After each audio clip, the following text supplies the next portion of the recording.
Defending Mr. Collins, Jarmo Palamaki. Chapter 1.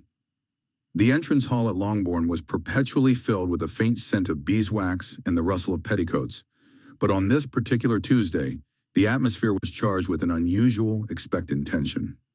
Mr. Bennet sat comfortably in his usual parlor chair, a worn leather volume resting neglected on his knee. He held aloft a letter, the seal broken and the thin paper unfolded, regarding it with the detached amusement he usually reserved for his three least sensible daughters. Mrs. Bennet, fluttering like an anxious pigeon, was trying to divide her attention between her husband's pronouncements and the unexpected, yet highly propitious arrival of two gentlemen callers, Mr. Bingley and the formidable Mr. Darcy. "Well, Bingley," Mr. Bennet said, raising his voice slightly so that the gentleman, newly settled near the fireplace, could not fail to hear, "it seems Meryton is to receive a new shepherd for its flock." Jane, whose face was perpetually composed of gentle sweetness, gave Mr. Bingley a soft smile. Elizabeth, however, fixed her gaze on Mr. Darcy, who stood with an air of magnificent, unapproachable hauteur, appearing to regard the Longbourn furniture as a catalogue of human failings. "A new rector, Papa?" asked Kitty, entirely devoid of interest. "Indeed, and not just any rector, my dear girls, but a cousin whom none of us have yet had the pleasure of meeting. A Mr. William Collins. He is writing to inform me that he has been assigned the living here in Meryton." Mrs. Bennet wrung her hands. "A cousin? Oh, I hope he is a man of sense. We must call immediately. Perhaps he brings news of a fortune." "On the contrary, my dear," Mr. Bennet said, folding the letter with meticulous slowness. "He brings news of our impending misfortune. Mr. Collins is not merely a distant relative. He is the heir to this house and estate." The silence that followed this announcement was profound, broken only by a sharp intake of breath from Mrs. Bennet. Mr. Bingley, ever the amiable mediator, looked from Mr. Bennet to the ladies, his brow furrowed in pleasant confusion. "The heir, sir? I confess, the laws of entailment are quite beyond my modest understanding."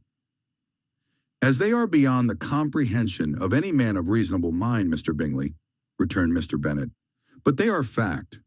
When I die, my estate passes not to my children, but to the nearest male relative. And that relative, it seems, is the aforementioned Mr. Collins, our future proprietor, living right at our elbow." Jane looked concerned, but Elizabeth's eyes sparkled. She loved the drama that her father elicited from every situation. Mr. Bennet continued, leaning back in his chair with a satisfied sigh. "The situation of having the man who will one day turn my wife and daughters out of doors as the spiritual guide of the neighborhood is certainly interesting. I confess I had expected to receive a dry line of condolence upon my eventual demise, not an announcement that he would soon be delivering sermons within walking distance." "But what kind of man is he, Papa?" Elizabeth asked, glancing towards Mr. Darcy, whose face had remained perfectly impassive, though his dark eyes missed nothing. "Ah, there is the question, Lizzie. I have only known his father, who was perpetually a bore of the first magnitude, possessed of a mind so narrow that he could not conceive of an idea unless it had been approved by an archbishop. I explained to your mother many years ago that we could not expect much reasonable behavior from the son of such a man." Mr. Bennet paused, a flicker of genuine hope crossing his face. "However, let us be optimistic. Perhaps the son is a better copy of his father. Perhaps he will be merely tedious rather than outright ridiculous." Mrs. Bennet, recovering her voice, wailed softly, "To think! The heir is coming to Meryton. If he is a gentleman of fortune, we must secure him for one of the girls at once. If we must lose the property, we might at least gain a settlement." This pragmatic outburst caused Mr. Darcy to shift his weight slightly, a movement which Elizabeth immediately interpreted as disdain. She knew he despised the open pursuit of advantageous marriages. Mr. Bingley, meanwhile, offered a cheerful consolation. "Well, sir, a new clergyman will be a welcome addition to society, regardless of the entailment. Perhaps he will be a man of great learning and agreeable manners." "A delightful possibility, Mr. Bingley," said Elizabeth, her voice tart, looking directly at Darcy. But I find I am often disappointed in my assessment of agreeable manners. Some men, you see, mistake silence for propriety and reserve for superiority.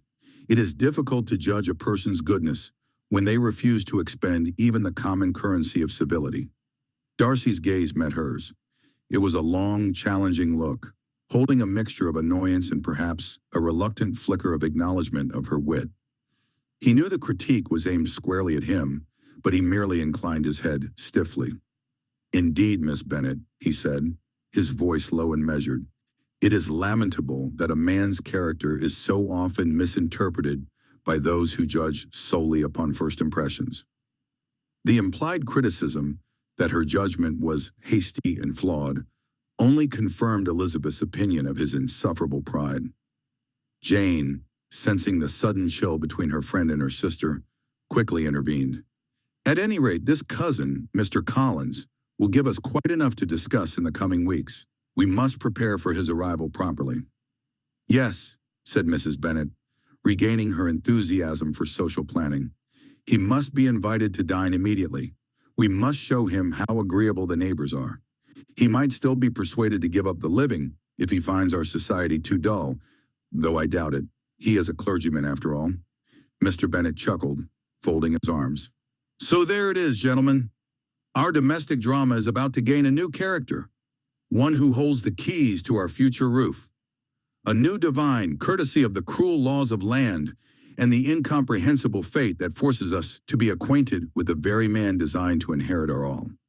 Let us hope, for the sake of Meryton's peace, that he possesses more sense than piety and less pride than his patroness." The prospect of Mr. Collins' arrival, the heir, the clergyman, and the unknown quantity, had successfully overshadowed the rest of the visit. As the gentlemen rose to take their leave, Mr. Bingley paused by Jane, his face alight with admiration, promising to call again soon. Mr. Darcy merely offered a shallow bow to the room, his expression unreadable. But as he turned to follow Bingley, Elizabeth caught his eye once more. The arrival of the entailed heir had merely cemented her belief. The world was full of men governed by ridiculous laws, tedious connections, and worst of all, an excess of unearned arrogance. And Mr. Darcy, she was quite certain, represented the pinnacle of the third category. Chapter 2. The Meryton church, usually a bastion of predictable reverence, buzzed with an unusual undercurrent this Sunday. It was the day Mr. Collins, the new rector, was to deliver his maiden sermon. The Bennet pew, a little further forward than was strictly comfortable under the circumstances, seemed to radiate a nervous energy. Mrs. Bennet, resplendent in her best bonnet, sat erect, a satisfied smile already fixed on her lips, half in pride for her relations and half in anticipation of the gentry who had graced their humble service. Indeed, the grand pew usually reserved for the gentry was occupied. Mr. Bingley, an amiable if slightly bewildered smile adorning his face, sat beside his sisters, Miss Bingley and Mrs. Hurst, both radiating an air of polished disdain for their provincial surroundings. And then there was Mr. Darcy, his imposing figure a study in controlled displeasure, his eyes, dark and discerning, sweeping over the unpretentious interior of the church with an almost painful scrutiny. His presence alone was enough to make Mrs. Bennet's heart flutter with social ambition. A hush fell as a figure, unmistakably Mr. Collins, processed toward the pulpit. He was, as described, a big, heavy man, his frame filling the aisle, his corpulence accentuated by the black robes that billowed around him. His face, usually flushed with self-importance, was now a deeper crimson, his eyes darting nervously, yet with an underlying zeal toward the congregation. He settled into the pulpit with a creak that echoed through the quiet church, adjusted his spectacles, and surveyed his new flock. He cleared his throat, a sound like gravel shifting. "My dear parishioners," he boomed, his voice far louder than seemed necessary in the small church. "It is with a spirit of profound humility, yet also profound conviction, that I address you this morning." Mrs. Bennet beamed. A triumphant glance shot towards the Bingleys, who merely exchanged polite, strained smiles. Elizabeth, however, felt a familiar tremor of impending mortification tingle down her spine. Mr. Bennet, beside her, merely adjusted his position, a telltale quirk at the corner of his lips. Mr. Collins paused, taking a dramatic breath. It is customary, I am aware, for a new parson to deliver a sermon of a certain conventionality, to repeat the well-worn phrases, to expound upon the accepted interpretations, to offer comfort in the familiar. He paused again, allowing this to sink in, his gaze sweeping over the pews, lingering a moment on Darcy, who merely raised an eyebrow, imperceptibly. But I, my dear friends, he continued, leaning forward, his voice dropping to a conspiratorial, if still booming whisper, have been moved by a most significant passage of Holy Scripture, Matthew chapter 13, verse 52, which states, Therefore every scribe which is instructed unto the kingdom of heaven is like unto a man that is an householder, which bringeth forth out of his treasure things new and old. Mary Bennet, always keen on theological discussion, nodded sagely. Jane looked mildly bewildered. Lydia and Kitty, already twitching with suppressed giggles, nudged each other. Elizabeth, however, felt a cold dread. Things new and old, a phrase that, coming from Mr. Collins, promised less profound insight and more pompous originality. And it is this verse, Mr. Collins declared, his voice rising once more to a resounding pitch, that shall be the cornerstone of my ministry here in Meryton. For I assure you, my flock, I shall not be content merely to rehash what I have heard from others, or merely to repeat what I have read in countless learned tomes. No, while I shall of course honor the old, the venerable truths passed down through generations, I shall dedicate myself with equal, nay, greater vigor to bringing forth the new. He thumped the pulpit, making the Bible on the stand jump. I shall delve into the sacred text, not merely with a scholar's eye, but with a pastor's heart, and a mind unburdened by the slavish devotion to mere tradition. I shall convey to you much that I myself have found and understood in the Bible, truths revealed to me through diligent study and profound contemplation. For surely the Lord's treasure is infinite, and not all its precious jewels have yet been polished and presented by previous hands. A ripple of unease, barely perceptible, spread through the congregation. Mrs. Bennet's proud smile had curdled into a look of strained confusion. Mr. Bennet, however, had closed his eyes, a faint, almost imperceptible tremor in his shoulders, suggesting suppressed mirth. Elizabeth bit her lip hard to prevent a laugh from escaping. Mr. Bingley looked genuinely distressed, his eyes darting to Darcy as if for guidance. Darcy, however, remained impassive, though the line of his jaw was now distinctly taut and a muscle twitched in his temple. This particular Sunday, a hush fell over the pews as Mr. Collins adjusted his spectacles, cleared his throat with a resonant ahem, and turned to his chosen text. My dear parishioners, he began, his voice echoing with a measured cadence, we turn our attention this morning to the 25th chapter of the Gospel according to St. Matthew, a parable of profound import regarding the vigilance and preparedness expected of every Christian soul. He recounted the tale of the 10 virgins, 5 wise and 5 foolish, who awaited the bridegroom. He spoke of their lamps, their oil, and the midnight cry. Then, his gaze sweeping across the congregation, he brought their focus to a singular piercing verse. And when the foolish virgins, having found themselves without oil, returned too late, knocking upon the door, the bridegroom's answer was stark, indeed chilling for its finality. Verse 12, my friends, states plainly, but he answered, truly I tell you I don't know you. A ripple of quiet contemplation passed through the assembly. Even Mrs. Bennet, usually distracted by the cut of Mrs. Long's new bonnet, seemed to pause. Consider, I implore you, Mr. Collins continued, his voice gaining a surprising earnestness, the profound significance of this pronouncement. Like those 10 virgins, each one of us is assigned a sacred duty to carry a lamp, to possess a light, and to spread that light in the encroaching darkness of this fallen world. We are called to illuminate the path, to be beacons of hope, truth, and righteousness. This is our divine commission, given to us by the very Lord we profess to follow. He paused, letting the weight of the statement settle. However, he resumed, leaning slightly forward, his eyes fixed on some distant point, this parable, and particularly this verse, reveals a crucial caveat. Only those who know the Lord, truly intimately know him, are able to fulfill that high and holy call. The foolish virgins had lamps, they had a function, a role to play in the procession. They even belonged to the company awaiting the bridegroom. Yet when the moment of truth arrived, the decisive factor was not their presence, but their personal acquaintance with the master of the feast. He tapped the pulpit gently with a manicured finger. It is therefore of paramount importance for us, my esteemed flock, to understand that it is not sufficient merely to belong to the church, to sit within these hallowed walls weekly, or even to declare that we belong to the Lord in a general sense. No, a deeper, more profound engagement is required. His voice grew warmer, less formal, imbued with a conviction that transcended his usual pomposity. We must make it our earnest business to learn to know him. We must strive to comprehend how he is his character, his boundless mercy, his unyielding justice, his divine love. We must study his word, reflect upon his teachings, and observe his works in the world around us until his very essence becomes familiar to our souls.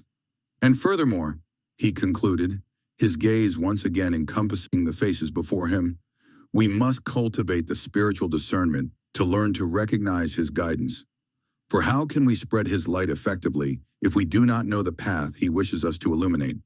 How can we bear his message if we do not truly understand the heart of the messenger?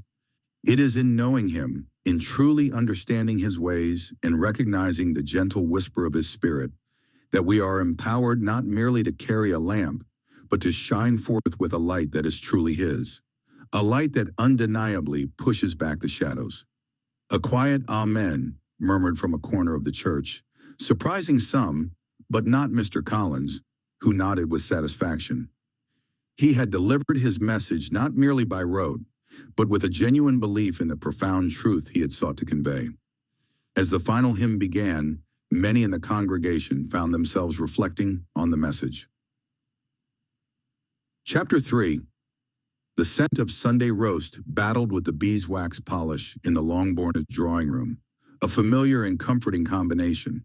Yet the air itself seemed charged with a less familiar energy, a hum of intellectual discord that had followed them home from church. Mr. Bennet, ensconced in his favorite chair by the fire, broke the contemplative silence. He tapped the stem of his pipe against his chin, a thoughtful gesture. "Well," he began, his dry tone a counterpoint to the subject's gravity, "that was certainly not the soporific experience we have come to expect from a Sunday morning. Our new rector, Mr. Collins, appears to believe in startling his flock awake rather than lulling them to sleep." "He certainly has a great deal to say," observed Mary, ever earnest, her nose already buried in a volume of sermons she had retrieved from the shelf. His discourse on knowing the Lord was quite extensive and offered several new interpretations. Elizabeth, who had been gazing out the window at the budding spring garden, turned slowly, a thoughtful expression upon her face. "Indeed, Mary, it was different." Mr. Bennet, who had taken refuge in his armchair with his usual newspaper, lowered it slightly, his eyes twinkling above the rim. "Different, Lizzie? From the usual well-trodden paths of exhortation and dire warnings against idleness and frivolous pursuits?" "Precisely so, Papa," Elizabeth replied, a faint smile playing on her lips. "He spoke not merely of attending church or adhering to the letter of the law, but of an inner understanding, a personal connection, a knowing that felt more profound than I had anticipated. It gave me much to think about." She paused, surprised by her own admission. Mr. Collins profound.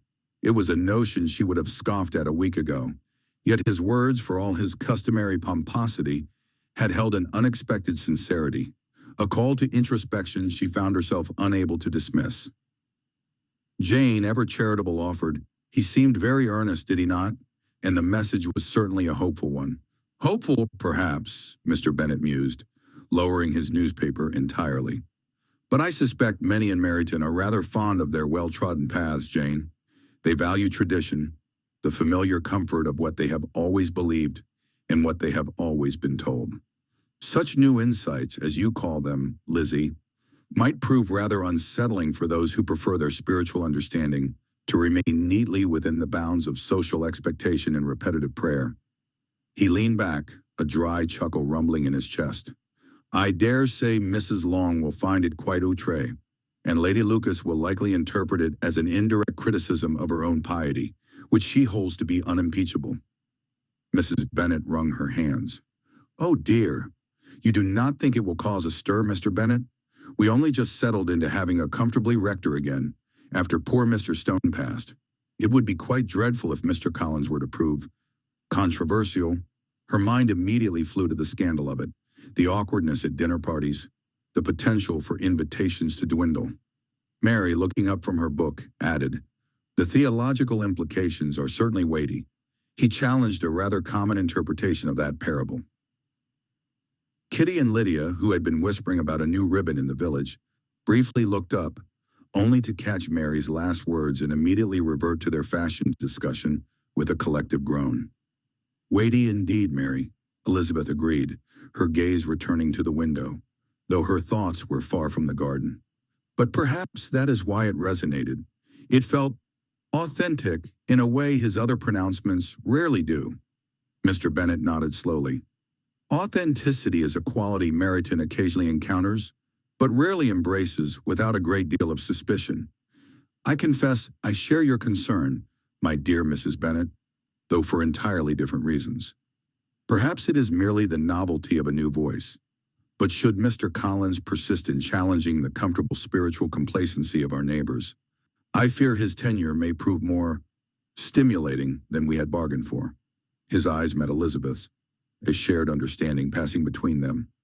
A silence fell upon the room, broken only by the clinking of teacups. The family, in their varied degrees of apprehension and contemplation, expressed a silent, collective hope that the new rector's unique approach, however thought-provoking it might be to Elizabeth, would not in the end cause severe problems for anyone in their placid, traditional village. But a seed of change, a subtle shift in the spiritual landscape of Meryton, had undeniably been sown. In Netherfield Park, a similar discussion about the message of Mr. Collins was running. I must say, Mr. Bingley began, setting down his teacup with a decisive clatter that failed to distract him from his good humor, I found the discourse quite remarkable. It had a certain vigor, did it not, Darcy? Mr. Darcy, who was leaning against the mantelpiece, currently occupied with the superior intellectual exercise of ignoring Miss Bingley's attempts to draw his gaze, merely nodded. It certainly achieved originality, if nothing else. Originality is precisely the word, Bingley continued, beaming. That whole segment on knowing the Lord, not just knowing of him, but knowing him personally, as a friend almost. I found that very compelling, though I confess I could not precisely tell you the means by which this knowledge was to be acquired. It just sounded important. Miss Bingley Caroline seized the opportunity to inject a necessary dose of fashionable disdain into the room. She was seated elegantly upon a chaise lounge, her expression composed of carefully arranged annoyance. Important, Charles? I found it offensively presumptuous, she declared, her voice sharp enough to cut through the heavy damask curtains. The man is a rector, recently arrived, and one of a singularly unfortunate manner. For him to stand up in the pulpit and suggest that the assembled congregation, many of whom have attended services far longer than he has managed to tie his own neckcloth, are somehow deficient in their understanding of the Holy Scripture, that they have missed some vital, fundamental truth that only he has uncovered. It is the height of impertinence. She directed her complaint pointedly at Mr. Darcy, expecting his immediate, crushing affirmation. Indeed, by his tone, one might suppose that the whole of the established church has been merely skimming the surface for the last 300 years, she scoffed, as if the learned theologians and esteemed bishops have simply overlooked the secret passage in the Gospels. It is entirely ridiculous, Darcy. A clergyman must be orthodox, respectable, and conventional.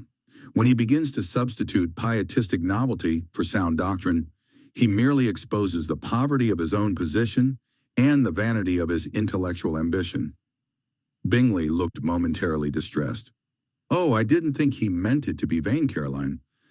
I thought he just wanted us to think differently about it. Precisely, Bingley, Darcy interjected, finally shifting his weight away from the mantelpiece. The intervention was unexpected, and Miss Bingley instantly straightened, assuming he was about to provide the refined, rational demolition of the rector she craved.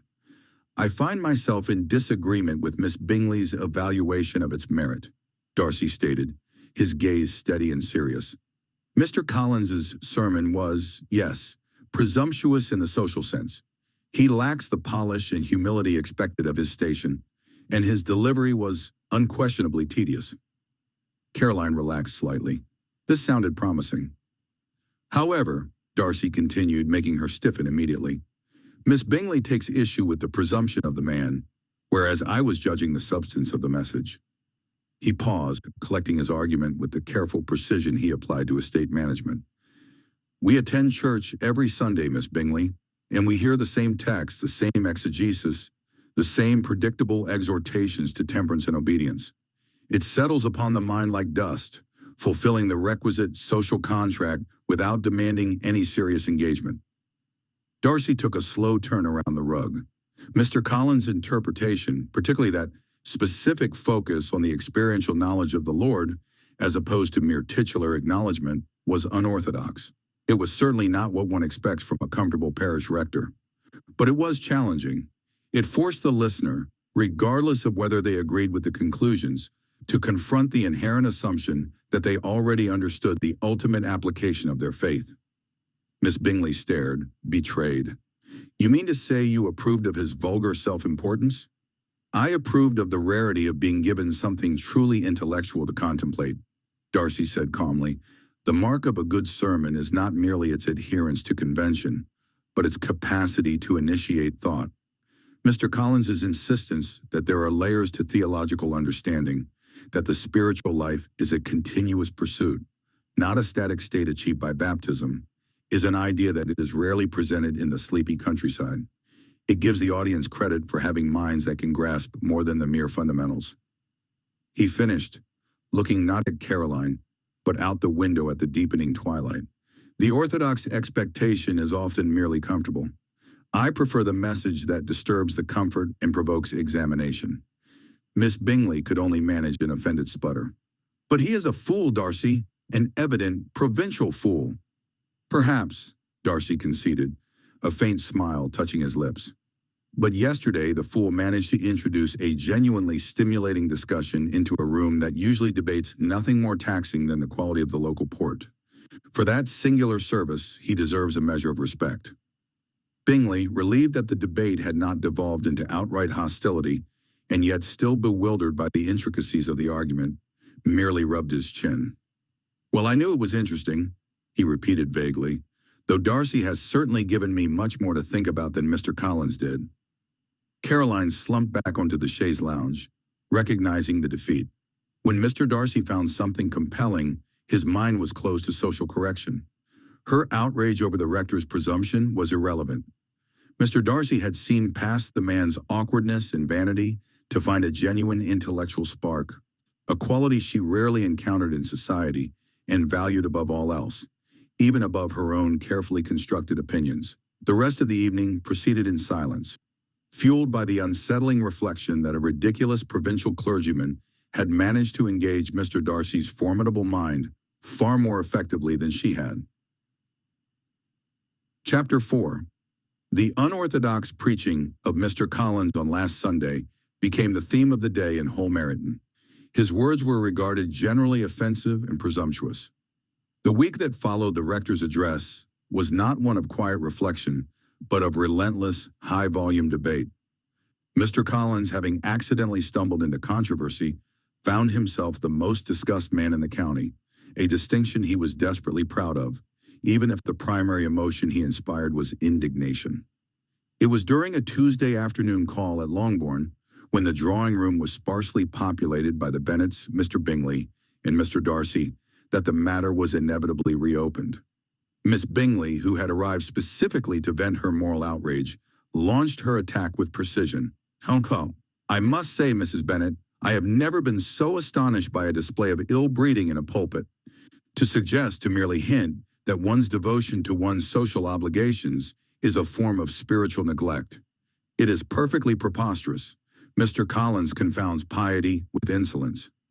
Mr. Bingley, ever eager to smooth ruffled feathers, offered a mild protest. Perhaps he was merely zealous, Caroline. He certainly seemed very well-meaning. Well-meaning, Charles, is not the same as judicious. Mr. Darcy, who had been leaning against the mantelpiece with his characteristic air of detached observation, shifted slightly. To the surprise of everyone, especially Miss Bingley, he spoke. I confess I did not find the sentiment entirely without merit, Miss Bingley. Caroline looked aghast. Darcy, you are surely jesting. The man essentially accused half the congregation of living in willful ignorance. Perhaps, Darcy said dryly, settling his gaze upon Elizabeth, whose eyes were alight with mischievous anticipation. But I have long held the belief that the majority of sermons are merely anodyne noises, designed to soothe the conscience without ever stimulating the mind. Mr. Collins, for all his unfortunate delivery and unfortunate manners, at least compelled his listeners to think upon their actions, however unwelcome that compulsion might be. Elizabeth suppressed a smile. It is a rare virtue in a speaker to leave one's audience genuinely uncomfortable, Miss Bingley. It suggests a truth has been touched. I found his zeal rather fresh, given the customary dullness of the county discourse. Their alliance was instantaneous and unspoken. Elizabeth defended the principle of honest, if clumsy, intellectual engagement, and Darcy defended the superiority of genuine, if awkward substance over polished social form. Both, in their peculiar way, found a shared tone of disdain for the predictable sensibilities of Meryton. Miss Bingley, finding herself opposed by two of the people she most wished to impress, huffed. A truth touched Miss Elizabeth, or merely an opportunity seized to elevate himself by insulting his betters? One cannot be certain of the motive, Elizabeth replied, tilting her head, but one can be quite certain of the effect. Meryton has not discussed theology with such passion in 20 years. Mr. Collins has made the spiritual life a matter of common gossip. Surely that is a victory of a kind. Darcy's lips curled into a rare, almost imperceptible smile. Bingley, observing the intellectual fencing between Elizabeth and Darcy, felt a vague, pleasant sense of satisfaction that his two friends might at last be understanding one another, even if their common ground was the eccentric behavior of a pompous rector. The matter was thus settled at Longbourn. Mr. Collins's offense was elevated from a social blunder to an intriguing phenomenon. The week crawled by on the backs of endless callers, all wishing to share their specific outrage, or in the case of a few younger scholars and older, marginalized ladies, their quiet admiration. Mrs. Bennet privately admitted to her husband that the novelty of the situation had been delightful. It is quite unlike poor Mr. Goulding, who never strayed beyond the established reading. At least Mr. Collins has given us something interesting to complain of. Mr. Bennet merely returned his wife's comment with a dry observation.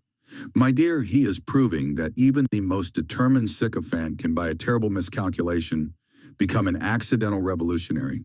It speaks volumes of the general complacency. The next Sunday was eagerly waited for. The pews of the Meryton church were fuller than they had been since the last announcement of war. Everyone was watching. Would Rector Collins continue on his daring path, or would he calm down and try to please the congregation? In the Bennet pew sat Mr. Darcy and Mr. Bingley, having walked over from Netherfield. Darcy seemed particularly attentive, folding his hands and fixing his gaze on the pulpit with unusual intensity. He was curious not merely about the sermon, but about the rector's moral fortitude.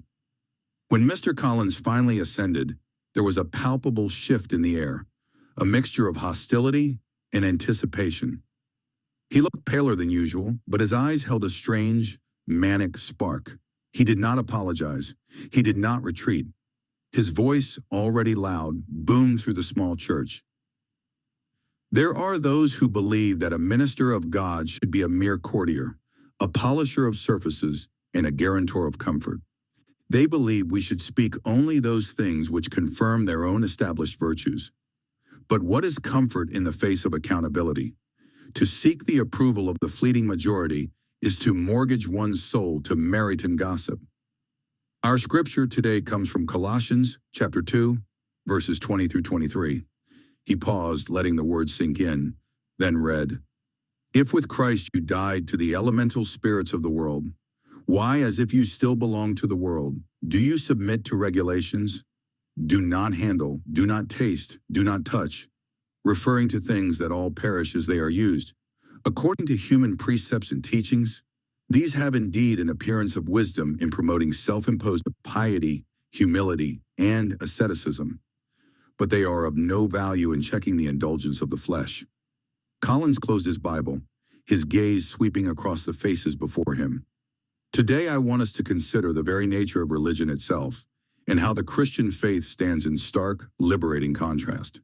For centuries, across cultures and creeds, religion has often taken a particular form, that of binding people's consciences to certain injunctions, rules, rituals, and prohibitions.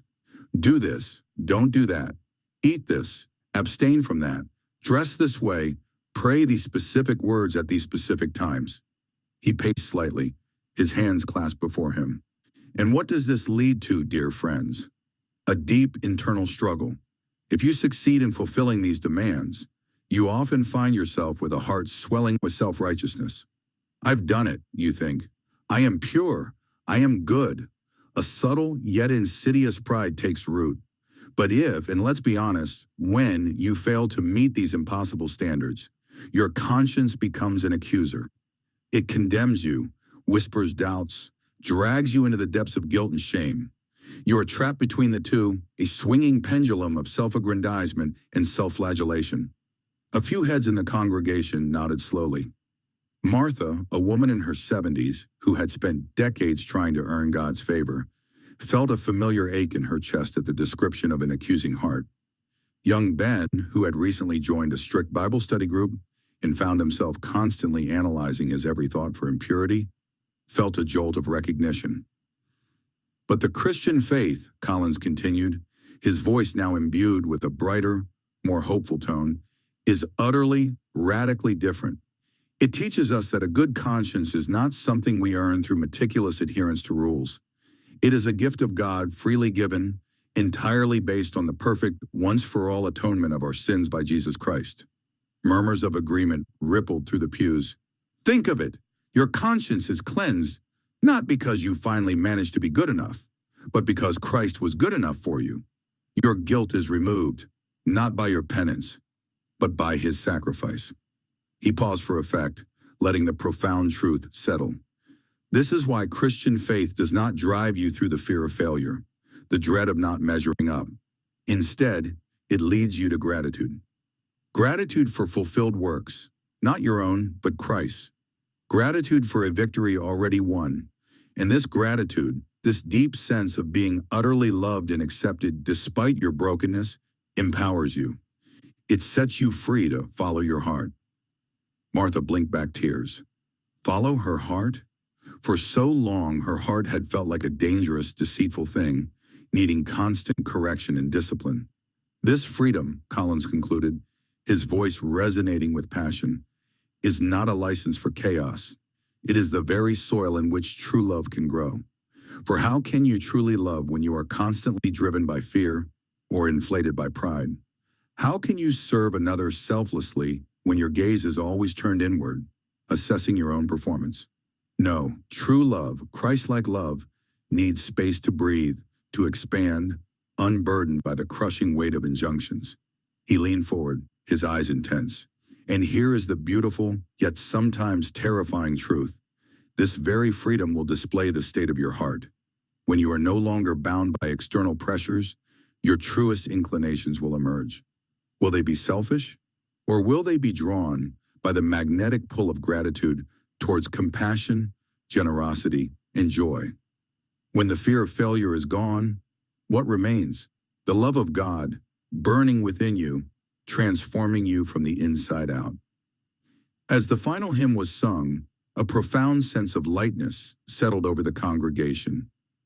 Martha, instead of feeling the usual weight of her Sunday duties, felt an unfamiliar warm stirring within her, a budding desire to reach out to her lonely neighbor. Ben, instead of mentally cataloging his spiritual tasks for the week, found himself just breathing, feeling the simple, profound grace of the morning. Rector Collins's message hadn't just been a sermon. It had been a key, turning in the lock of captive consciences, inviting them into a vast, uncharted landscape of freedom, where the only thing left to do was to love because they were first so loved. As the Bennets, Bingley, and Darcy walked down the narrow path, Miss Bingley stalked past with a rigid back, unable even to offer a scathing comment. Elizabeth looked up at Mr. Darcy, a single, shared laugh escaping her lips. "Well, Mr. Darcy," she said, her eyes sparkling with amusement, "he did not calm down." "No," Darcy agreed, allowing himself a genuine private smile reserved only for her. "He quite surpassed himself. It takes a remarkable sort of courage, or perhaps a remarkable sort of foolishness, to alienate one's entire parish twice in succession." "It suggests," Elizabeth mused, "that your initial assessment was correct. He may not be judicious, but he is certainly not dull. He is perhaps the only man in Meryton brave enough to prioritize conviction over comfort." Darcy nodded, recognizing the subtle compliment to his own often unpopular honesty. He had found in the bizarre defense of a ridiculous man a profound and meaningful connection with Elizabeth Bennet. They had established their own standard of judgment, independent of the county's chatter, a shared, quiet appreciation for genuine character, whether it manifested as the elegance of a gentleman or the accidental audacity of a rector. The 2 Sundays had confirmed a truth more powerful than any sermon. They saw the world and its inhabitants with the same unflinching clarity. Chapter 5. The last echoes of Rector Collins' sermon had barely faded from the stone walls of St. Mary's, yet a discordant hum of indignation already rippled beneath Meryton's usually placid surface. While many of the ladies, particularly the Bennets, had found his latest pronouncements rather enlightened, some had found it profoundly unsettling. On Tuesday night, a faint sliver of moon hung low over Longbourn Lane, casting elongated shadows that danced with the rustling leaves. Behind the thick drawn curtains of Mr. and Mrs. Giles's modest parlor, a hushed conspiracy was underway. 5 souls, faces etched with a mixture of righteous fury and nervous resolve, were gathered. There was Mr. Giles himself, a stern-faced farmer whose fields had never yielded less than honest toil. Mrs. Henderson, a widow known for her unwavering commitment to charity work. Young Thomas Finch, a shopkeeper's son, who took his spiritual duties with intense gravity. And the formidable Miss Eleanor Grimshaw, a spinster of independent means and even more independent opinions. Presiding over them, his spectacles glinting in the candlelight, was Mr. Alastair Croft, a retired solicitor whose legal mind, it seemed, found new purpose in ecclesiastical matters. "It cannot stand," Alastair declared, tapping a manicured finger against his chin. Not a moment longer. His sermon, it was beyond the pale. Mrs. Henderson wrung her hands. "To declare our struggles, our sacrifices as vain, that all our efforts to live righteous lives, to deny ourselves earthly pleasures in service of Christ, are but pitiable attempts to chain the soul's true liberty. What can he mean but that our devotions are worthless?" "Precisely." Miss Grimshaw's voice, usually a sharp instrument, now vibrated with controlled anger. "He defined true freedom as a license to ignore the very foundations of our faith. He encouraged a laxity that would see Meryton plunged into moral depravity. He called our duties, Christian duties, mind you, mere servile obligations to an imagined authority." Mr. Giles, usually a man of few words, grunted. "And the arrogance, to stand there puffing out his chest, implying that his understanding of the divine was uniquely blessed, that he and he alone comprehended these mysteries, while other clergymen, the good rectors and vicars of our shire, were mired in old-fashioned dogma. He all but said he stands above them, above the very hierarchy of the church." Thomas Finch, younger and less articulate, simply nodded vigorously, his brow furrowed with earnest distress. "It sounded almost heretical, sir, like he was making up his own religion." Alastair cleared his throat, pulling a fresh sheet of parchment towards him. "No, not heretical per se, but certainly a grave misinterpretation of Scripture, an incitement to spiritual sloth, and a dangerous display of clerical hubris. We must act. We must make our concerns known to a higher authority." A collective murmur of agreement rippled through the room. "The bishop," Miss Grimshaw stated, her gaze fixed and unyielding. "He must be informed." "Indeed," Alistair affirmed. "A formal complaint, detailed yet respectful. We shall lay bare the true nature of his preachings." He dipped his quill into the inkwell, the scratching sound unnervingly loud in the quiet room. "We shall state that Rector Collins has, with alarming frequency, and particularly in his sermon of this past Sunday, preached a doctrine of what he terms true freedom, that is, in fact, a false freedom, dangerously misguiding his flock away from the path of Christian obedience and discipline." He paused, looking at his companions for their silent approval. They gave it. "Furthermore, we shall lament that he has openly declared the struggles of his parishioners to fulfill their Christian duties, their fasts, their alms, their earnest attempts at piety, as utterly vain and without spiritual merit, thereby eroding the very foundations of diligent faith." Alistair wrote, his hand steady. "And finally," he continued, his voice hardening slightly, "we shall draw the bishop's attention to Rector Collins' unmistakable and repeated claims to a singular superior understanding of divine truth, implying himself to be uniquely enlightened and, to the great detriment of ecclesiastical order, placing himself above other clergymen of humble and sincere devotion." The quill scratched on, filling the page with elegant, damning script. Outside, the Meryton knight remained unaware of the quiet revolution brewing within Mr. Giles's parlor. The letter, once sealed and dispatched, would undoubtedly send ripples far beyond the quiet lanes of their little village, and perhaps, finally, silence the over-enthusiastic voice of Rector Collins. Chapter 6. The drawing room at Longbourn was, on this particular afternoon, the picture of domestic ease masking a restless undercurrent of society. Mr. Bingley, utterly cheerful, was entertaining Jane near the fireplace with an anecdote of his latest hunting trip, while Mrs. Bennet hovered nearby, offering compliments that were almost aggressive in their enthusiasm. Elizabeth, however, had little patience for light chatter. She had been waiting 2 days for the perfect moment, a moment that required the presence of the two most capable minds she knew, and a distance from her mother's ever-listening ear. "Mary," Elizabeth said, her voice pitched just loud enough to sound like a natural inquiry about a book, "did you ever manage to copy out that passage from the Tatler? I confess I have misplaced my notes." Mary, perpetually obliging, rose immediately from her seat. "I believe I placed it on the small mahogany table in the corner, near the atlas, Lizzie." Elizabeth nodded, turning simultaneously to Mr. Darcy, who had been studying a landscape painting with conspicuous concentration. "Mr. Darcy," she said, offering a charming, if conspiratorial smile, "I insist you confirm Mary's identification of the table. She is so often distracted by her studies, she mistakes the Chippendale for the Queen Anne." Darcy, understanding immediately that Elizabeth was employing an absurd pretext, gave a slight acknowledging dip of his head and followed the two sisters across the room. The corner, dimly lit and strategically located between the pianoforte and a tall screen, provided the necessary privacy. As Mary began to search among the volumes, Elizabeth placed a hand lightly on Darcy's sleeve, pulling him in close. "I have heard extraordinary news," she murmured, her face grave. "News that affects the fortunes of Hunsford, and more importantly, Mr. Collins."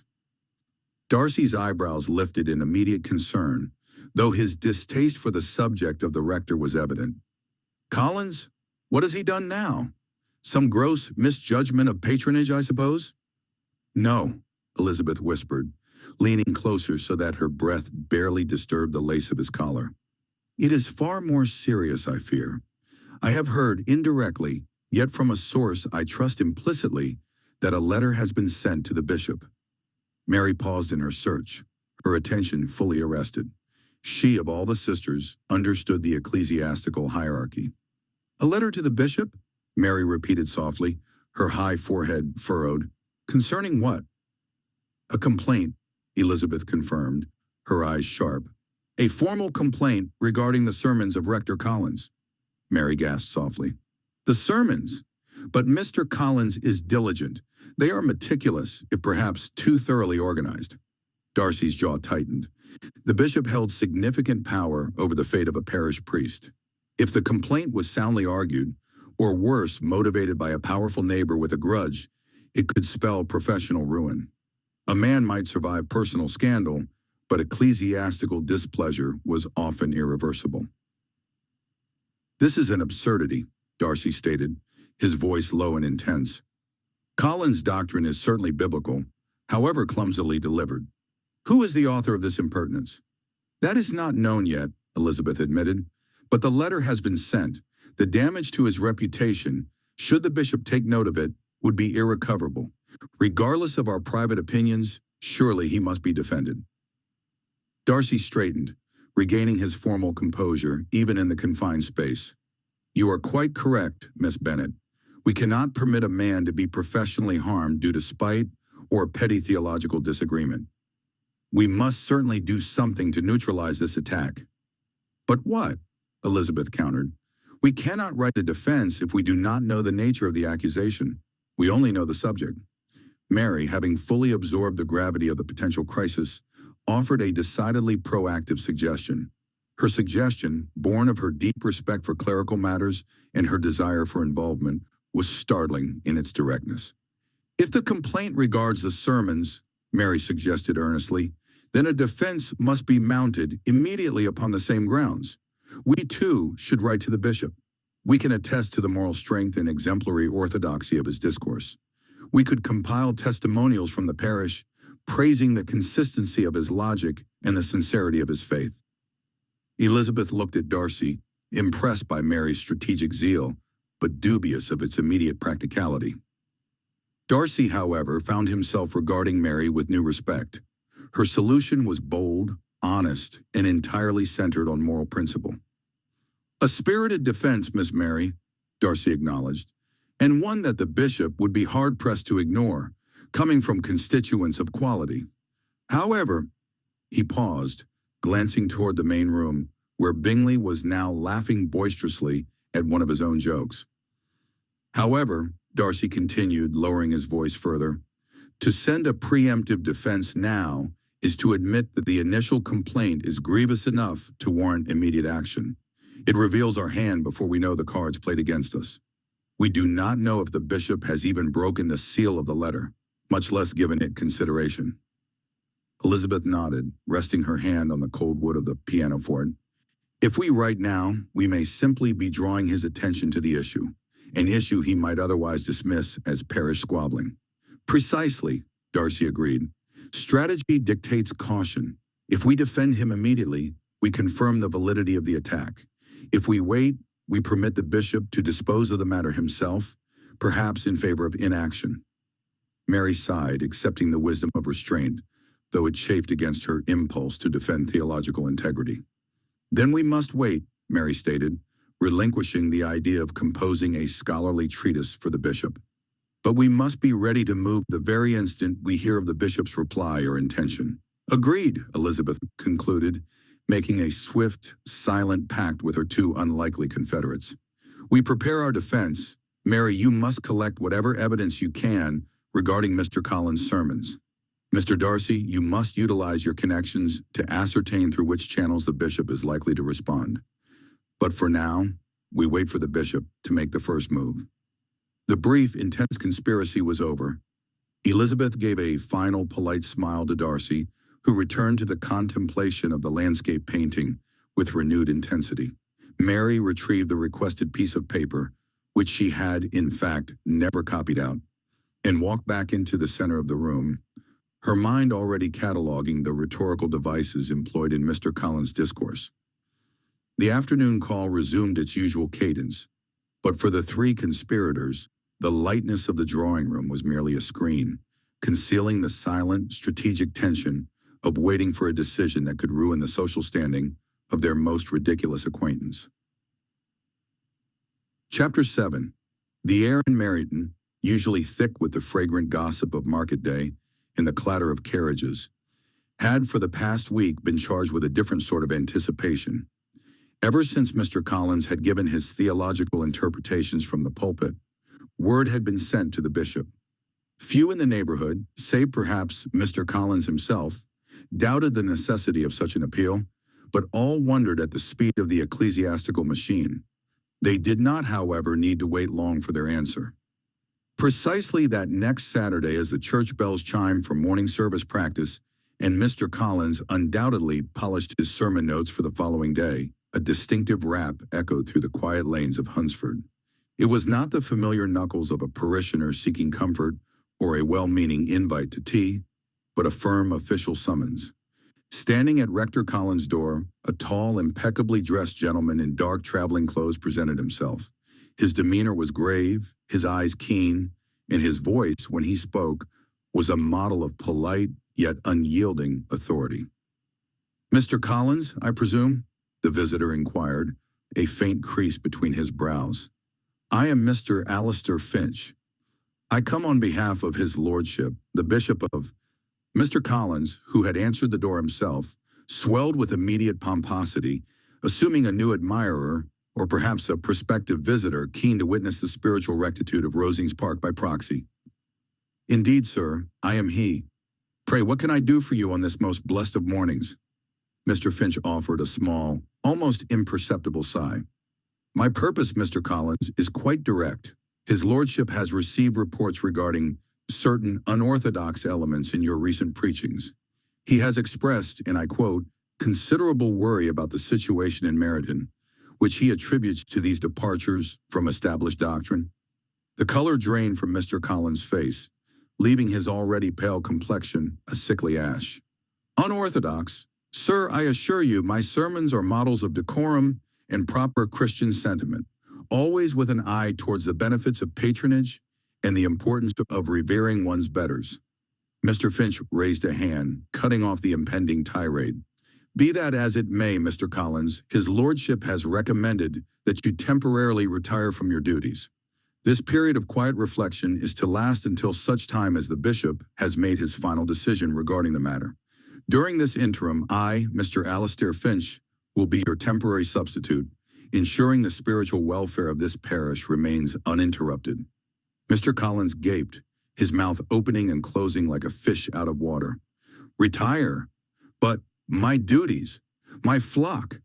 The thought of presenting such an ignominious failure to whole Meryton was clearly more distressing than the actual affront. "His lordship's instructions are quite clear," Mr. Finch continued, his tone unwavering. "Furthermore, Mr. Collins, you are to prepare and send copies of all your recent sermons, particularly those which have caused us concern, directly to the bishop's residence. They are to be dispatched with all speed." He produced a sealed letter bearing the bishop's crest, which he handed to Collins. "This official communication outlines the specifics." Mr. Collins stammered, clutched the letter as if it were a viper, and stared wildly at the composed Mr. Finch, who now stood ready to step past him into the rectory, already assessing the scene with the practiced eye of a man taking charge. The vicarage, and indeed Meryton itself, had just been delivered a most unexpected, yet in some quarters, profoundly welcome surprise. For Mr. Collins, the prospect of explaining his temporary, yet profoundly humiliating, retirement was a torment he could only now begin to comprehend. The polished oak pews of St. Mary's in Meryton had never vibrated with such collective disbelief. It was a Sunday like any other, the sun streaming through the stained glass windows, casting an ethereal glow upon the familiar faces of the congregation. Yet as the Reverend Mr. Collins, a man whose very presence was as predictable as the Sunday roast, failed to appear in the pulpit, a ripple of hushed murmurs stirred through the gathered faithful. Instead, a stranger stood at the lectern, not just any stranger, but a man of quiet dignity, dressed in unremarkable but impeccably neat clerical attire. His hair was a distinguished silver at the temples, and his eyes, though kind, held a sharp intelligence that belied the sleepy hum of a typical Meryton Sunday. This was Mr. Finch. The initial surprise gave way to a murmur that grew in volume, a veritable buzz of bewildered speculation. Who was this man? Where was Mr. Collins? The possibilities, however outlandish, were more engaging than the usual discourse on the humility of the shepherd. Young Kitty Bennet, usually prone to stifled giggles, nudged her elder sister Jane, her eyes wide with curiosity. Elizabeth, ever the observer, noted the collective consternation with a flicker of amusement. The newcomer, Mr. Finch, cleared his throat gently, his voice clear and resonant, cutting through the rising tide of gossip. He waited patiently, his gaze sweeping over the congregation with an air of calm authority. "My dear parishioners of Meryton," he began, his tone measured and reassuring, "I understand my presence here today may be a surprise, and indeed, I am merely a temporary guest in this esteemed pulpit." He paused, allowing his words to settle. "It is with the explicit recommendation of his lordship, the bishop himself, that the Reverend Mr. Collins has been granted a period of holiday." The word holiday hung in the air, a foreign concept usually reserved for the gentry. Mr. Collins on holiday? It was as if the sun had decided to take a break. Mr. Finch continued, his gaze steady and direct. The bishop felt it was an opportune time for Mr. Collins to rest and reflect, to perhaps find new inspiration before returning to his invaluable service here in Meryton. He offered a small, dignified smile. "In the interim, I shall have the honor of guiding you through our readings and reflections." A collective exhalation swept through the church. It wasn't a scandal. It wasn't a disaster. It was merely a holiday. The implications, however, were profound. Mr. Collins was absent. Elizabeth exchanged a knowing glance with Darcy. This was, without a doubt, the most discouraging Sunday service Meryton had witnessed in years. The bishop had reacted to the complaints about Mr. Collins' sermons without delay. Chapter 8. The heavy brocade curtains of the Longbourn drawing room did little to dispel the pall of unease that had settled over the assembled quartet. Sunlight, usually a cheerful presence, seemed to filter through with a subdued, almost apologetic glow. Elizabeth, her chin resting on her hand, watched Mr. Collins with an expression of mingled concern and disbelief. Beside her, Mary, ever composed, sat with her hands folded neatly in her lap, her gaze steady, while Darcy, a study in quiet strength, occupied a chair slightly apart, his presence a silent reassurance. The topic of their discussion was, of course, the unexpected and rather abrupt temporary retirement of Mr. Collins from his duties as rector. The unofficial reason, as conveyed through hushed tones and indirect channels, pointed to complaints lodged with the bishop. Complaints that, to the astonishment of Elizabeth, Mary, and Darcy, seemed to have little bearing on the reality of Mr. Collins' recent sermons. "It is most perplexing, Mr. Collins," Elizabeth began, her voice carefully modulated. "We have all found your recent discourse to be remarkably insightful. Indeed, I have scarcely heard such stimulating theological arguments presented with such clarity in a long time." Mary, in her typically measured way, added, "The intellectual rigor applied to the interpretation of Scripture has been commendable. The exploration of nuanced theological perspectives, particularly concerning the inherent complexities of divine providence, has provided much food for contemplation." Darcy, after a brief, almost imperceptible nod of agreement, spoke with his usual directness. "I concur with Miss Elizabeth and Miss Mary. Your sermons have offered a refreshing departure from the predictable and, dare I say at times, the rather pedestrian fare that often characterizes pulpit pronouncements. The bishop, I suspect, has been ill-informed." A faint flush rose on Mr. Collins' cheeks, a mixture of gratification and a carefully orchestrated humility. He smoothed the front of his coat with a gesture of exaggerated care. "My dears, your words are indeed a balm to my spirit. To know that my humble efforts have resonated with such discerning minds is a reward in itself." He paused, allowing the silence to hang in the air, then continued, his tone shifting to one of grave sincerity.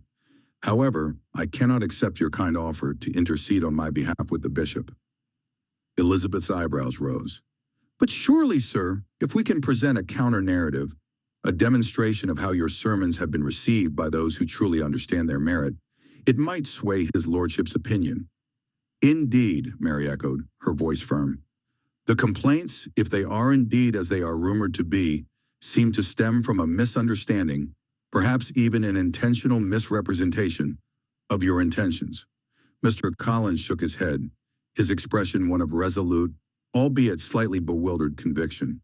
"I am most grateful for your loyalty, truly. It is a testament to your noble characters. But I I will not ask you to undertake such a task." He stood and began to pace the length of the drawing room, his movements a little more animated than usual. "I have served as rector under the bishop's authority for many years elsewhere. I trust in his capacity to evaluate my sermons. It is within his purview to assess their suitability and impact." He stopped and faced them, his gaze earnest. "If the bishop, upon his own investigation, finds my ministry wanting, then so be it. I will not cling to a position that is no longer deemed appropriate. If his lordship withdraws his support, then I shall retire voluntarily. It is a matter of principle."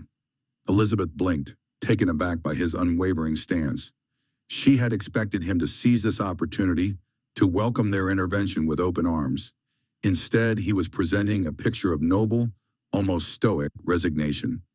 "But Mr. Collins," Darcy interjected, his voice deep and resonant, "surely there is no harm in clarifying the situation. To allow an uninformed judgment to persist would be unfortunate." Mr. Collins offered a small, self-satisfied smile. "Mr. Darcy, while I appreciate your valiant defense, I believe in allowing the natural order of things to unfold. The bishop is a man of God, and I have faith that he will see the truth, or choose the path that he believes best. If that path leads to my departure, then I shall depart with my head held high, knowing that I have striven to deliver the word as I understood it." He then turned his attention back to Elizabeth and Mary, his tone softening once more. "But I implore you, do not interfere. Let us leave this matter to the bishop and to Providence. Your kind words, however, will remain a cherished memory, a testament to the true spirit of fellowship." A peculiar silence descended upon the room once more. Elizabeth, though still slightly bewildered by Mr. Collins's unexpected fortitude, felt a grudging respect bloom within her. Mary, ever the pragmatist, seemed to accept his decision with quiet grace. Darcy, his expression unreadable, simply watched Mr. Collins, his gaze intense, as if weighing the rector's words against a more profound understanding of human nature. The afternoon sun, now lower in the sky, cast long shadows across the drawing room, mirroring the complex and unforeseen turns that even the most seemingly mundane of situations could take. Mr. Collins, it seemed, was determined to face his potential downfall with a peculiar blend of humility and an almost baffling faith in the judgment of others, leaving Elizabeth, Mary, and Darcy to ponder the curious ways in which men, and their sermons, navigated the currents of authority and opinion. As soon as the rector had bowed himself out, Elizabeth turned to Mr. Darcy, who was standing by the mantelpiece looking more amused than annoyed. "Mr. Darcy," she said, her voice low enough to avoid attracting unwanted attention from Mrs. Bennet, "I find myself in need of air and better company. Would you grant me the favor of a walk? I must reflect upon the situation with Mr. Collins, and I require a view that is less immediately oppressive than this ceiling." Darcy's gravity softened instantly. "With the greatest pleasure, Miss Bennet. Reflection is certainly warranted after such an encounter. Where shall we walk?" "Oakham Mount, if you do not object to the ascent. The air is always clearest there, me." Within minutes they had secured their hats and gloves and escaped the house, turning towards the rising ground. The path was uneven, forcing a proximity that suited Elizabeth well. She needed to speak plainly. For the first part of the climb, they discussed neutral subjects: the coming spring, the management of the surrounding farms, allowing the social atmosphere of the house to dissipate. But as they crested the lower slope, Elizabeth returned to the true subject of her anxiety. She sighed heavily. "I confess, it planted a fear in my mind, Mr. Darcy. Should some circumstance lead to the dissolution of his current post, should he, for whatever reason, have to retire from Meryton, he would be stranded." Darcy stopped, looking out over the valley where the spires of Meryton Church were just visible through the waning afternoon light. "You are concerned for his stability?" he asked, his tone serious, recognizing the earnestness behind her query. "Indeed, for all his faults, he is a man of limited means and limited adaptability. To be unseated from his parsonage would not just be an inconvenience, it would be ruinous, and though one may find him trying company, one does not wish ruin upon a cousin, and his sermons are quite refreshing, no doubt." Darcy regarded her with a thoughtful silence, perhaps assessing the scale of the difficulty. Mr. Collins combined with the sincere and practical nature of Elizabeth's charity. "You need not distress yourself on that account, Miss Bennet," he stated finally, his voice measured and decisive. "Should such a tragedy occur and Mr. Collins be compelled to vacate Meryton, you may consider the matter settled." Elizabeth looked at him, astonished. "Settled, sir? How can it possibly be settled?" "Around Lambton," Darcy continued, gesturing vaguely as if Lambton were just beyond the next field, "there are several parsonages directly under the patronage of Pemberley, or those of my nearest tenants. They are well endowed and currently occupied by men of advanced age. Should Mr. Collins find himself in want of a living, I assure you I would take care of finding a suitable new position for him." Elizabeth felt an immediate rush of relief, followed by a deeper stirring of admiration for a man who could so easily solve a problem that had seemed insurmountable to her. "Mr. Darcy," she said softly, "that is a kindness of extent I had not dared to hope for. Why would you make such an effort? A clergyman is not so easily placed, and Meryton is several counties away from Derbyshire. Why pledge yourself to the comfort of Mr. Collins?" Darcy met her gaze, and for a moment his usual reserve seemed to slip, revealing a depth of sincerity that took her breath away. "That, Miss Bennet," he said, his voice softening, "would be the least I could do for my favorite rector. His sermons, you see, for all their grandiloquence and occasional tangents, possess a wonderfully peculiar quality. They consistently give new insights and much to think about." Elizabeth blinked, utterly dumbfounded. Her favorite rector? Mr. Collins? She stared at him, trying to discern if he was jesting, but his expression was entirely earnest. "New insights," she finally managed, a faint smile beginning to play on her own lips. "Indeed," Darcy affirmed, a rare, genuine spark of amusement in his eyes. They continued their walk to Oakham Mount, but the landscape now seemed imbued with a new light. Elizabeth found herself not just reflecting on Mr. Collins, but on Mr. Darcy himself. He was a man of so many unexpected layers, capable of both the deepest pride and the most surprising generosity, someone whose refined tastes evidently extended to finding intellectual stimulation in the most unlikely of places. It was a revelation that made her smile, and gave her, too, much to think about. They reached the summit of Oakham Mount just as the sun dipped below the distant hills, painting the sky in fiery hues. The dilemma of Mr. Collins was resolved, not by practicality or diplomacy, but by patronage fueled by a shared, unexpected sense of respect and duty. Chapter 9. The air in St. Jude's hung thick and expectant, a familiar Sunday aroma of beeswax polish and aged paper. Sunlight, fractured into a kaleidoscope of colors by the stained glass saints, dappled the worn pews. For weeks the congregation had endured the rather insipid sermons of Mr. Flinch, a man whose voice was as bland as unsalted gruel, and whose theological insights seemed to have been gleaned from a particularly dry pamphlet on parish gardening. Then Mr. Flinch cleared his throat, a sound like a startled pigeon. He stood at the lectern, his spectacles glinting, and unfurled a crisp, cream-colored envelope. "My dear parishioners," he began, his voice still lacking any discernible spark of life, "I have received a letter from His Excellency, the Bishop." A ripple of quiet curiosity went through the assembly. The bishop's word was gospel, quite literally. "His Excellency," Mr. Flinch continued, his tone gaining a fraction of its usual ponderousness, "has been evaluating recent preachings delivered by our esteemed rector, Mr. Collins." A collective holding of breath. Mr. Collins, the vibrant, sometimes controversial, but undeniably living rector, had been away for some time, temporarily replaced by the well-meaning but uninspiring Mr. Flinch. The complaints were still a fresh, bitter taste in the mouths of many. They had been the usual murmurs of those who preferred their faith a comfortable, predictable lullaby, rather than the wake-up call Mr. Collins often delivered. Mr. Flinch peered at the letter, his brow furrowed in concentration. "It states," he announced, his voice a touch less monotone now, "that His Excellency has found Mr. Collins's messages refreshing." A few hesitant murmurs arose. Refreshing?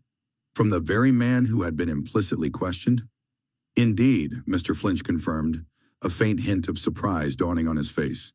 The letter continues, "These recent sermons have offered new insights and inspiration, even to myself. And further, I congratulate the Assembly for having such a rector. Mr. Collins shall have my full support in all his future endeavors." A palpable shift occurred in the church. The air that had been thick with apprehension began to shimmer with relief. The complaints, it seemed, had not only fallen on deaf ears, but had, ironically, brought about the very opposite of their intended effect. Mr. Flinch, his face now a picture of genuine astonishment, read on. "His Excellency has further requested," he declared, his voice reaching an almost animated pitch, "that Mr. Collins forward his sermons to him in future, so that they may be shared with his colleagues for inspiration." A collective sigh, a sound of profound gratitude, swept through the pews. All suspects about the possible heretic contents of the sermons faded away. The stained glass saints seemed to smile down, their colors brighter than before. Mr. Collins, the man they had worried about, the man whose voice had challenged and enthralled them, was not just vindicated, he was lauded. Mr. Flinch, looking distinctly deflated yet strangely invigorated by the news, concluded, "Therefore I shall be returning to my own parsonage tomorrow, and as you have all no doubt gathered, Mr. Collins will be returning to his rightful position as rector of Meryton." The whispers about complaints faded into the echoing applause, replaced by excited chatter about Mr. Collins' return, about the refreshing messages, and the unexpected vindication that had arrived on an official-looking letter, turning a moment of doubt into a triumphant homecoming. The sun shining through the saints seemed to endorse the sentiment. Mr. Collins was indeed a gift, and at least part of Meryton was ready to welcome him back with open arms and thankful hearts. The lingering scent of beeswax and damp wool clung to the air in the Longbourn drawing room, a familiar comfort that usually soothed Elizabeth's restless spirit. Today, however, it only served as a backdrop to the quiet hum of triumph. Mr. Bingley, his usual effervescence somewhat subdued by the gravity of the morning service, chatted amiably with Jane and her mother, his compliments to Mr. Collins's unexpected vindication flowing as easily as the sherry. Beside him, Mr. Darcy sat with a stillness that belied the rapid calculations of his mind. His gaze, though occasionally drifting toward the window, where the first blush of spring was tentatively painting the parsonage garden, was largely fixed on the scene before him. He had, as he often did, accepted the invitation to luncheon with a calculated purpose. He wished to observe, to understand, and perhaps to offer his own quiet support where it might be of most use. It was this shared desire for quiet observation that had drawn Elizabeth and Mary towards him after the formalities had been dispensed with. Pushed gently towards a corner by Jane's mother, who was eager to feed their esteemed guests, the three of them found a pocket of relative tranquility near the fireplace. It was, I must confess, a most unexpected and triumphant outcome, Darcy admitted, his voice a low rumble, barely audible above the ambient murmur. He addressed both sisters, his eyes meeting Elizabeth's for a fleeting moment of mutual understanding. To see the bishop not only dismiss the accusations, but to offer such unequivocal support for Rector Collins, it was more than I had dared to hope for. Mary, her usually placid features alight with a rare animation, nodded vigorously. "Indeed, Mr. Darcy, the justice of the matter has been made manifest. The weight of such unfounded calumny has been lifted from his shoulders, and by extension, from our community. It is a victory for truth and reason." Elizabeth, however, did not share their unreserved relief. While she acknowledged the immense good fortune of the bishop's intervention, a more pragmatic and perhaps cynical part of her mind remained on high alert. She watched Darcy, a subtle tension in his jaw that she had learned to recognize, and knew he understood her unspoken reservations. "Triumphant, yes," Elizabeth conceded, her tone measured. "And certainly the bishop's endorsement is a formidable shield for Mr. Collins. But I cannot shake the feeling that the fight is not yet truly over." Darcy inclined his head, his attention now fully on her. "You believe his opposition will persist?" "I do," Elizabeth stated, her voice firm. "The bishop may have spoken, But those who wished Mr. Collins ill have strong convictions, however misguided. They are not easily swayed by a pronouncement from on high. Their resentment runs deep, fueled by a desire to maintain the old order, perhaps, or simply by pride in their own judgment. She gestured vaguely towards the window, encompassing the broader community beyond their immediate circle. There are still many who hold sway, many who were vocal in their disapproval. A vindication is one thing, Mr. Darcy, but acceptance, true acceptance, is another. And those who are determined to cause harm, they can still find avenues, can they not? Darcy's gaze was steady, thoughtful.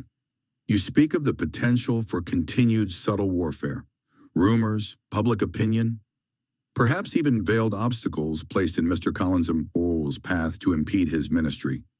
Precisely, Elizabeth confirmed, a flicker of admiration for his quick comprehension.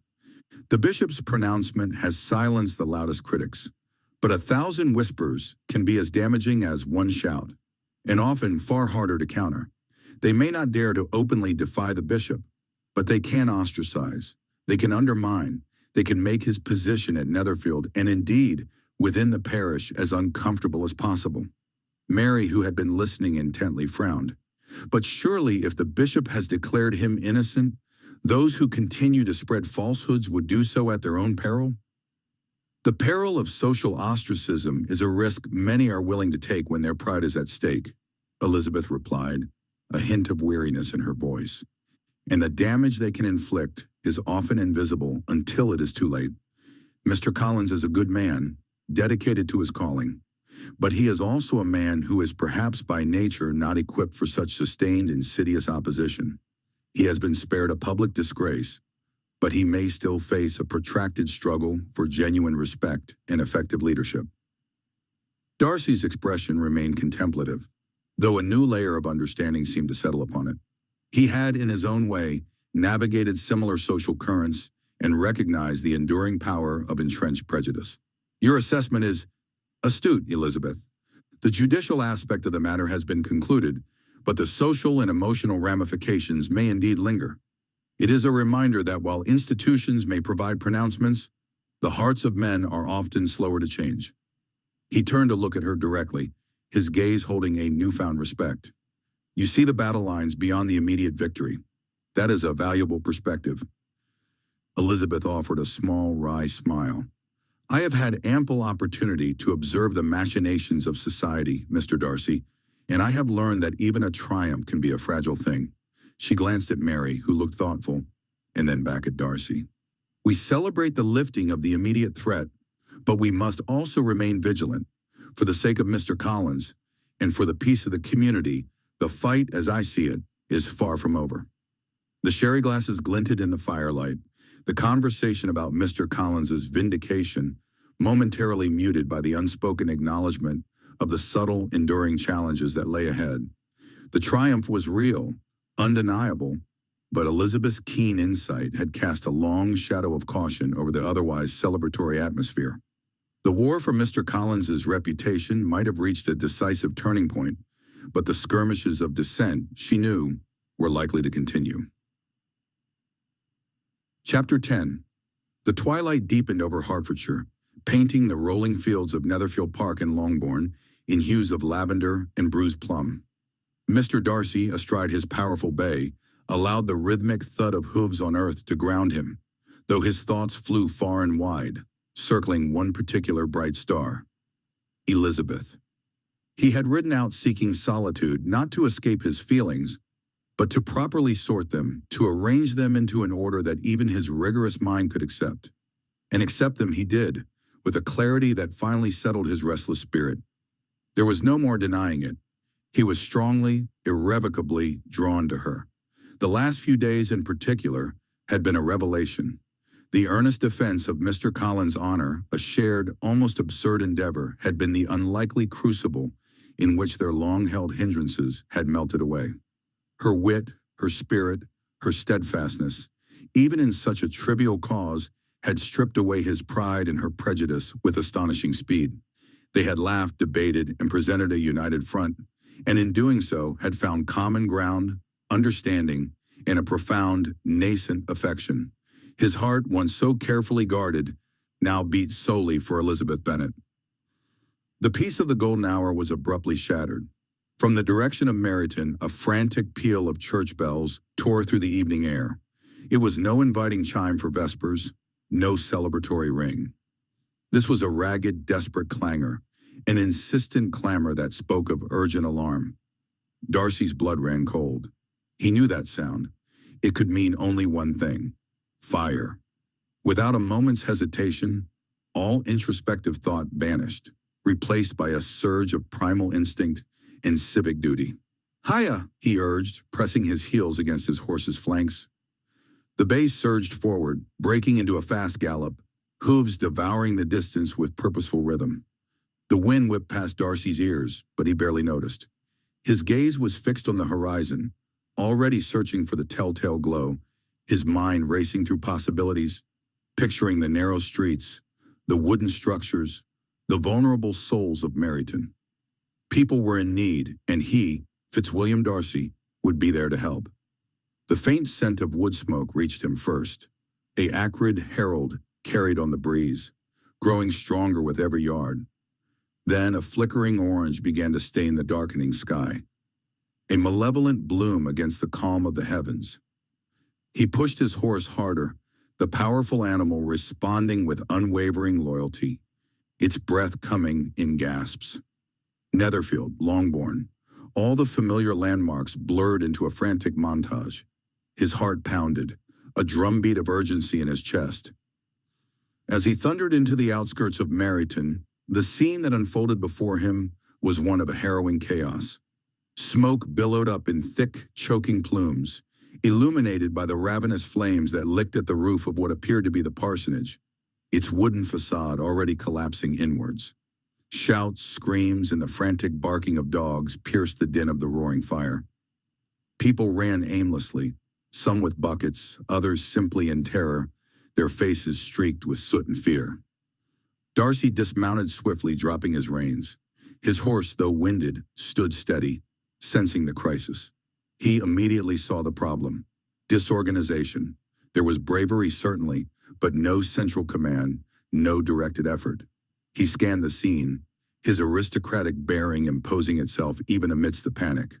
"Water chain!" he bellowed, his voice cutting through the noise with unexpected power. "From the pump! Form a line! Pass buckets!" He was already moving, tearing off his coat, rolling up his sleeves. He saw a gap in a rudimentary line, a man struggling with a heavy pail. Darcy seized it, his strength evident as he lifted and passed it, instantly joining the desperate human chain. Then, through a sudden break in the smoke, he saw her, Elizabeth. She was not wringing her hands in distress, nor screaming in fear. She was by the side of an elderly woman, her arms supporting her, her face smudged, but her eyes bright with determination.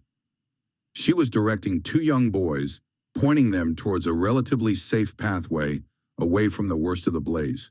Her bonnet was discarded, her hair escaping its pins. Yet she radiated a calm authority, even in the face of such terror. Their eyes met across the chaotic scene. For a fleeting moment, the world narrowed to just them. There was no surprise, no awkwardness, only a profound, silent understanding. A shared purpose had drawn them to this crucible, and in its heat, their earlier quiet confessions were being forged into an unbreakable bond. Darcy nodded, a swift, almost imperceptible gesture, and turned back to the inferno, his heart now not only pounding with urgency, but with a fierce, protective love. He knew now with absolute certainty that no obstacle, no pride, no prejudice could ever stand between them again. This shared night of terror, this desperate fight for others, was binding their souls together, far more powerfully than any quiet walk through fields could have done. He would fight this fire, not just for Meryton, but for the woman who now irrevocably held his heart. Chapter 11. The bitter smell of wet ash and pine smoke clung to the dawn air, biting at Darcy's throat.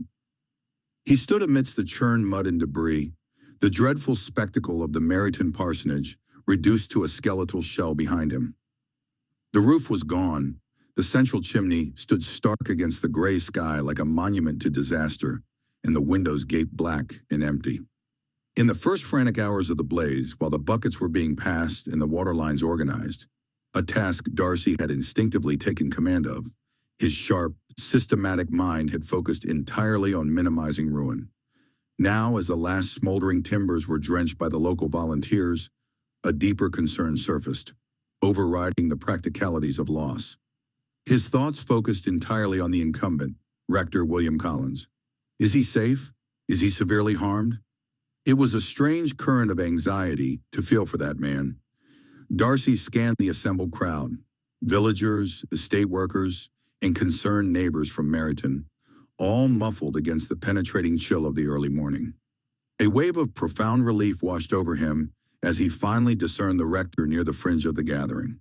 Mr. Collins was undeniably present, though a pitiful sight. He wore a rumpled nightshirt and slippers, his usually immaculate hair standing in disarray. He was physically unharmed, merely shivering violently, clutching a scorched, leather-bound volume, perhaps a prayer book, perhaps a volume of sermons, to his chest. Darcy shifted his gaze back to the ruins.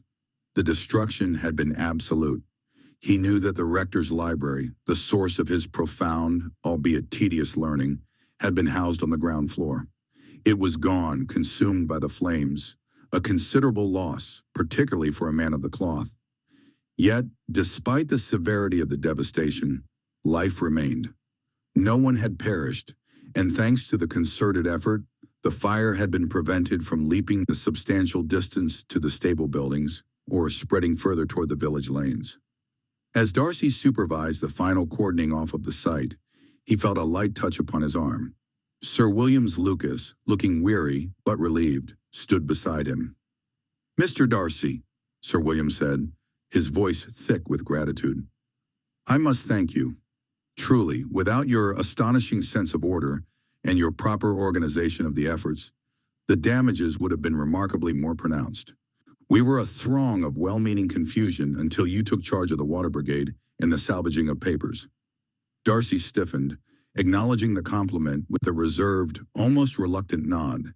He had simply done what was necessary. His organization was merely a natural extension of his habits.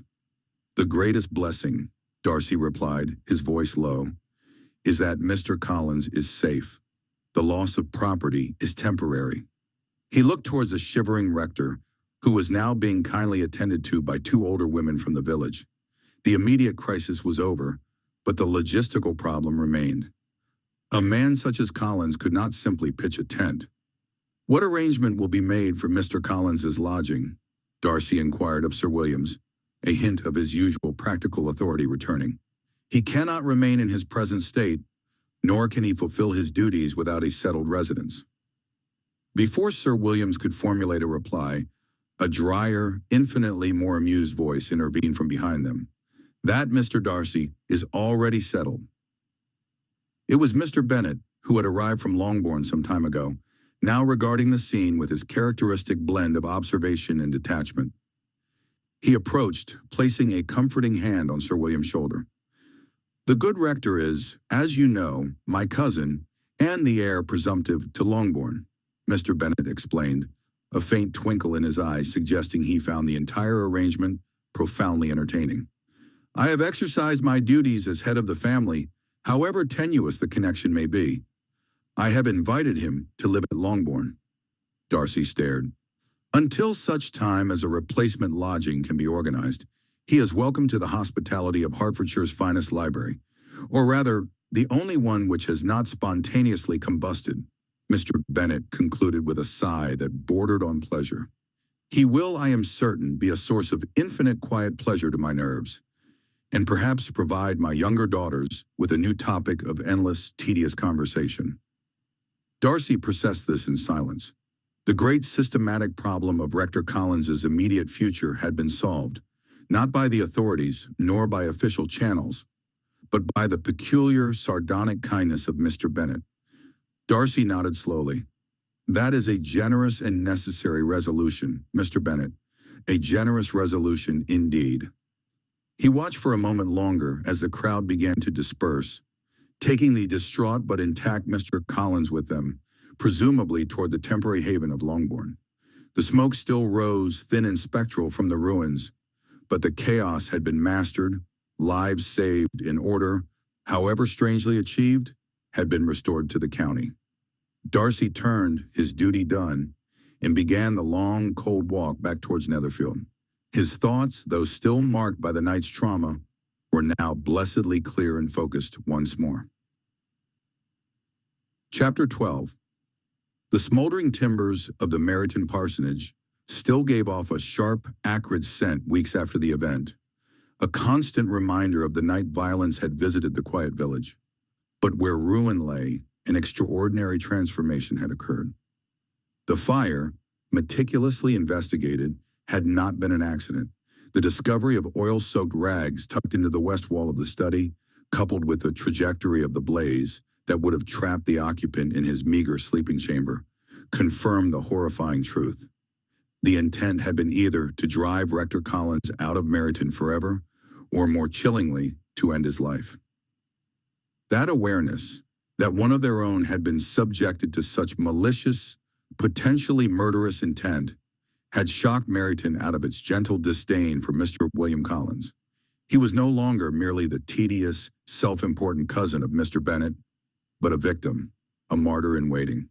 All the minor irritations of his unorthodox Bible interpretations were instantly washed away by a tide of protective indignation. The result was an unprecedented communal effort. The new parsonage, rising from the ashes, was known instantly as Darcy's gift.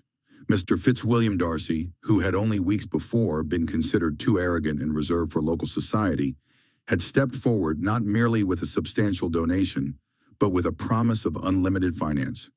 He would ensure the rectory was rebuilt with superior materials, making it sturdier and more comfortable than the previous dilapidated structure.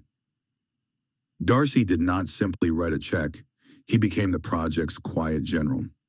Every morning he would ride over from Netherfield, his coat dusty, consulting with the master carpenter and the bricklayers. He procured the finest stone from Derbyshire and the stoutest English oak. His efficiency and sheer practical competence were mesmerizing, turning him from the aloof London gentleman into the definitive local hero. "See how he guides that beam, Mother," Lydia Bennet enthused to her mother one afternoon, watching Darcy direct a team of laborers. "He is not afraid of honest dirt, he is quite reformed." Mrs. Bennet, whose prior opinion of Darcy had been notoriously low, now beamed. "A hero indeed, child. A true gentleman who understands the importance of a good roof over a worthy man's head. And to think he is rebuilding the house of dear Mr. Collins. It shows a benevolence that cannot be faulted." Nearly every able-bodied person in Meryton was contributing. Mr. Bennet, finding the work less frivolous than his book reading, spent hours inspecting the structural integrity of the foundations. Mrs. Long and her daughters arrived daily with lemonade and sandwiches. Even the most reluctant villagers understood that this rebuilding was an act of defiance against the unknown malice that lurked amongst them. The new parsonage was not just a house, it was Meryton's declaration of unity. And at the center of this whirlwind stood the beneficiary, Rector William Collins. The fire had not humbled him, it had exalted him. Mr. Collins was now sanctified by suffering. He had been transformed from a footnote of the parish into its defining landmark. His popularity soared, fueled by the sheer audacity of his religious style. Mr. Collins' preaching had always been unorthodox. He believed in marrying the spiritual with the practical, often tearful, appeals for generosity. The unorthodox nature of his sermons made him instantly famous across the county. People began traveling from miles away, not simply to worship, but to witness the spectacle of the rector saved by fire.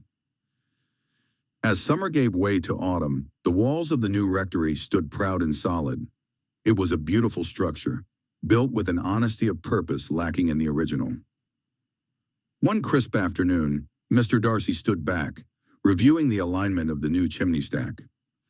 Mr. Collins approached him, radiating gratitude like heat from a hearth. Darcy cut him short with a rare, almost shy smile. "Rector Collins," he said, his voice low, "it is merely duty. The safety of a man of God is the concern of the whole community." Collins clasped his hands dramatically. Duty, sir, illuminated by extraordinary principle. You, Mr. Darcy, by this singular act of patronage, have given me safety, dignity, and a platform. You have ensured that Meryton will forever be known as the place where true heroes rebuild, and where a man's faith, however unorthodox its expression, cannot be consumed by flame. Darcy listened politely, knowing Collins would be grateful forevermore, and knowing too that the experience had irrevocably altered his own perception of his life and responsibilities. He had sought to escape Meryton.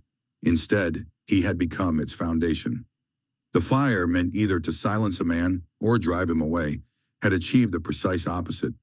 It had galvanized Meryton around its unlikely rector and elevated its most reserved gentleman to the status of a legend. The finished parsonage stood as a physical monument to what community could achieve when faced with darkness. An edifice built on shared outrage, unprecedented generosity, and the surprisingly sturdy fame of Rector William Collins. Epilogue, the Meryton Church, usually echoing with the measured cadences of Mr. Collins's Sunday sermons, now swelled with a different kind of solemn joy. Standing before the altar, his surplice crisp and his countenance radiating a profound satisfaction, Rector Collins presided over the wedding of two of his very dearest friends, and, he was pleased to note, most substantial supporters. Miss Elizabeth Bennet, radiant in white lace, and Mr. Fitzwilliam Darcy, impeccably composed yet with an unmistakable light in his eyes, exchanged vows under his guidance. Mr. Collins's voice, though prone to occasional grandiloquence, was infused with genuine emotion as he pronounced the sacred words. He had known both the bride and groom through trials and triumphs, and to witness their union, to be the instrument of their marital bond, was a privilege he had not anticipated. His heart swelled with gratitude.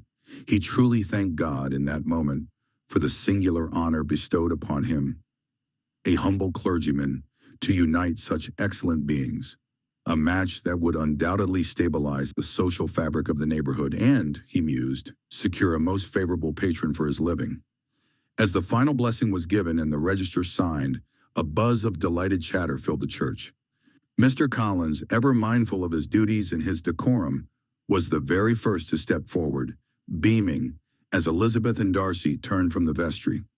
"My dearest Mr. and Mrs. Darcy," he boomed softly, extending a hand to each, though he dared not touch the formidable Mr. Darcy's, merely hovering near it. "My heartfelt congratulations. Truly, God has been so exceedingly good to all of us, has he not? To witness such a felicitous union, to observe the hand of Providence guiding you both to this most auspicious day, it is indeed a cause for profound thanksgiving." Elizabeth, now Mrs. Darcy, smiled, her eyes sparkling with mirth and affection for the earnest clergyman. She squeezed his hand firmly. "Indeed, Mr. Collins, God has been very good. It often seems that even what initially appears to be a setback, or even an outright misfortune, is but a masked blessing." Darcy, who rarely offered more than a polite nod in Collins's direction, found himself intrigued by the turn of conversation. Elizabeth continued, turning her gaze pointedly, yet kindly, towards Mr. Collins. "One might even say that God has a peculiar way of turning intended harms into grand victories, particularly where you are concerned, but Mr. Collins. Do you recall, for instance, the letter of complaint sent to the bishop regarding your unique style of preaching?" Mr. Collins winced slightly, a flicker of past discomfort clouding his triumphant expression. "Ah, yes, Mrs. Darcy, a most unfortunate misunderstanding of my sincere efforts to edify and instruct." "And yet," Elizabeth pressed on, a mischievous glint in her eye, "those very complaints, rather than diminishing your standing, only served to draw the bishop's personal attention to your sermons.